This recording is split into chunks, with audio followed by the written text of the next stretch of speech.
Hello folks, I'm here today in the MG HS. This is the 1.5 litre petrol version with a 7-speed DCT automatic gearbox. It's got 163 brake horsepower and 0 to 60 time of 9.3 seconds. Now MG's marketing folks use the term affordable luxury for this car, and keep watching and you'll find out if that's true. Now styling's always a very subjective thing, and I'm not going to beat this with a rubber hose or anything. It's not the most exciting car to look at, it's not the most interesting car to look at, it just looks like a car.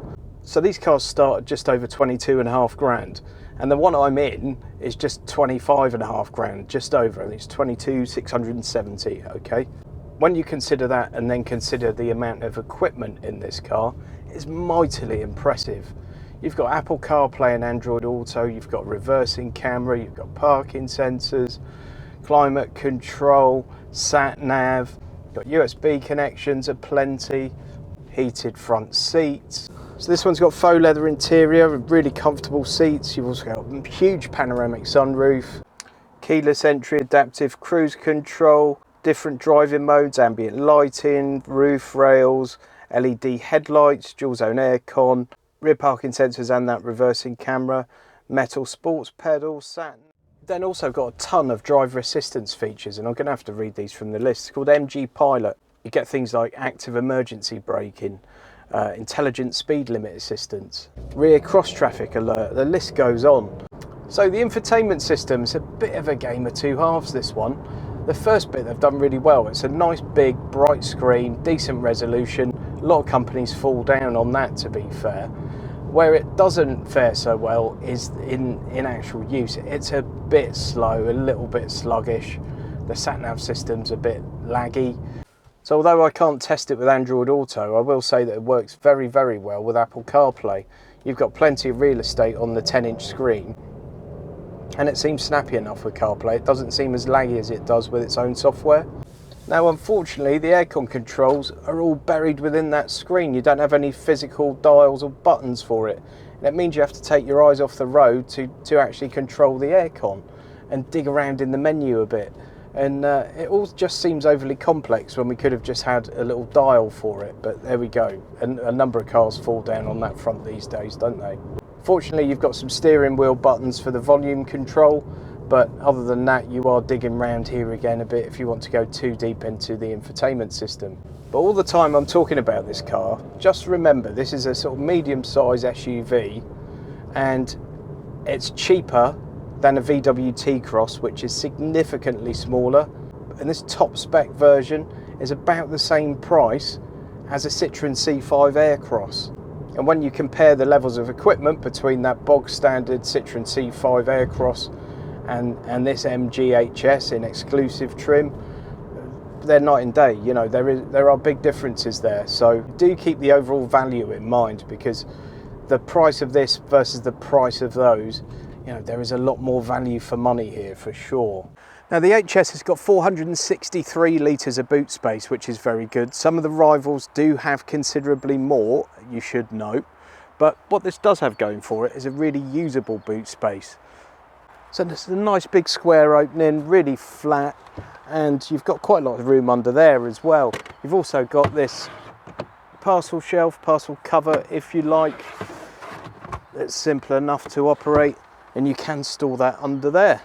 Now rear legroom here is really quite generous, and the seat's actually carved out at the back, so even taller passengers would have plenty of space for their knees. Little pockets here to keep a few bits and bobs in. Got a couple of USB chargers down there and some vents for your rear passengers. Nice flat, almost completely flat. It's just a really small transmission tunnel here.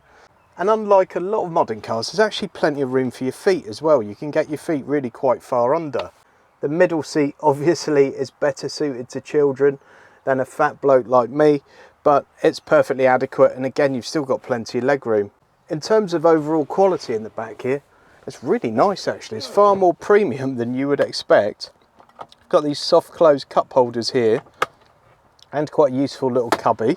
The seats, I think we're going to have to agree, are pleather rather than leather, but all the trim, everything feels really quite nice.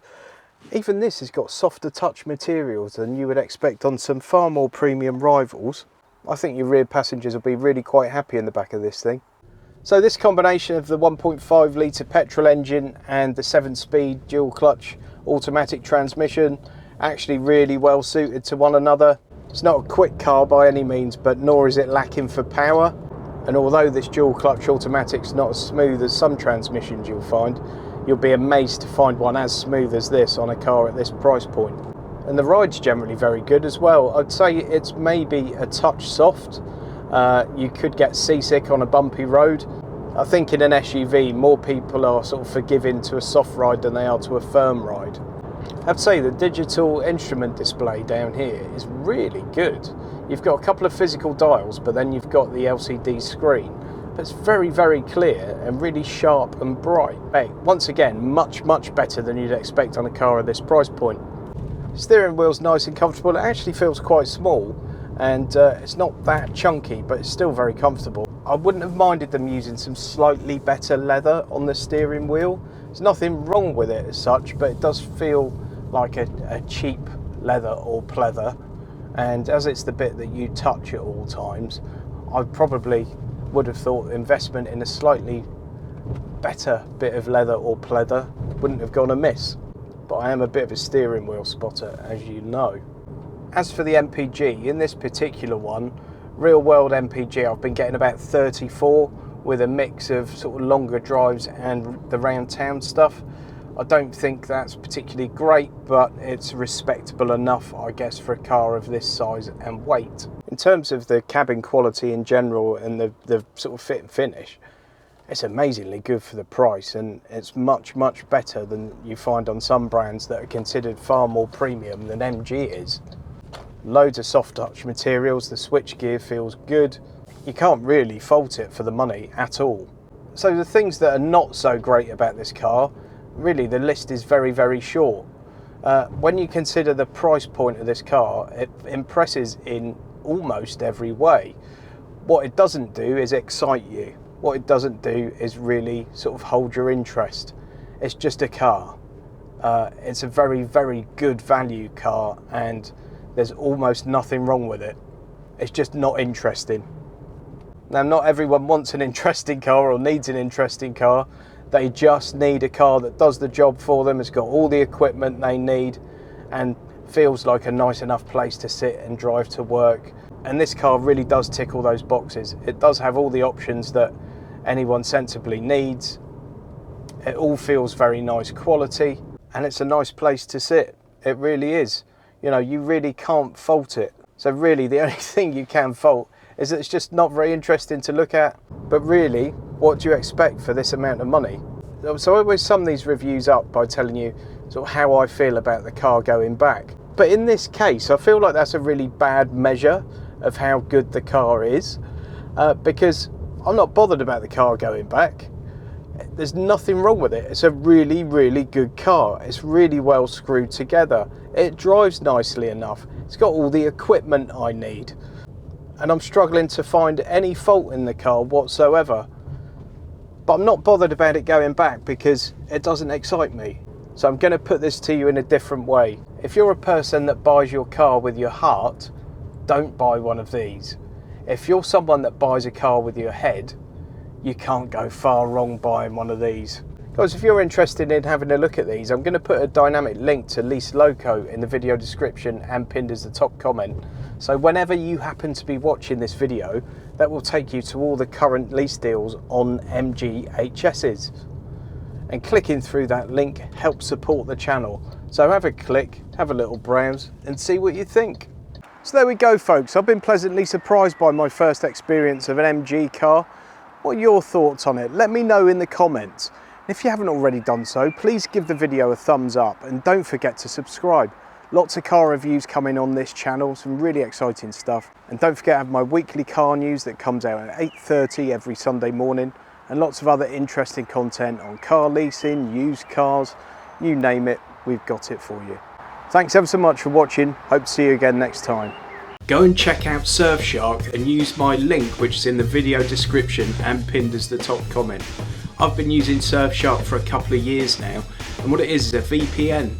That means you can trick your internet, your phone, your computer, your TV, any device to think you're in another country. Why is that useful? Firstly, it helps you protect your online identity. Secondly, it stops eavesdropping from hackers, governments, corporations. Thirdly, you can fool your device to think you're in another country, which means you might be able to access things like the US version of Netflix, which has got tons of different content, to the UK version. Massively useful. And it also comes with ad blockers, so you don't get pesky ads popping up on your internet browsing. Now use my link and you'll get an amazing 82% discount from Surfshark. You get 2 months up front as a free trial and you get 82% off. If you sign up for 2 years, you can get it for £1.69 a month, which is incredible. And the best thing is, using that link helps support the channel. So enjoy that US Netflix, enjoy protected browsing in future, and thanks for supporting the channel.